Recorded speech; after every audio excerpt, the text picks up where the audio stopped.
ஆசியாவிலேயே மிக உயரமான கோயில் கோபுரம் என்ற பெருமைக்குரியது ஸ்ரீரங்கம் ராஜகோபுரம். இது 236 அடி உயரம், 13 நிலைகள் மற்றும் 13 கலசங்களுடன் கம்பீரமாய் காட்சியளிக்கிறது.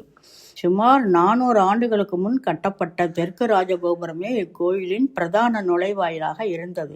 கிருஷ்ணதேவராயல் காலத்தில் ஆரம்பிக்கப்பட்டு முற்று பெறாத தெற்கு ராஜ வீதி கோபுரம் முன்பு மொட்டை கோபுரமாகவே இருந்தது. இந்நிலையில் அகோபில மடம் 44வது பட்டர் அழகிய சிங்கர் என்பவரது கனவுல பெருமாள் தெற்கு ராஜ கோபுரத்தை தெற்கு ராஜ கோபுரமாகவே கட்டுமாறு அருளாசி வழங்கினார். இதனால் ஸ்ரீரங்கத்தை சேர்ந்த சிவபிரகாச ஸ்தபதி தலைமையில் நூற்றுக்கணக்கான ஸ்தபதிகளும் பல்வேறு கட்டுமான பணியாளர்கள் பணியில் ஈடுபட்டனர். 1980ஆம் ஆண்டு துவங்கப்பட்ட பணிகள் 87ஆம் ஆண்டு நிறைவு பெற்ற பின் இந்த கோபுரத்துக்கு 1987ஆம் ஆண்டு மார்ச் 25ஆம் தேதி மகா சம்பிரோசனம் நடந்தது.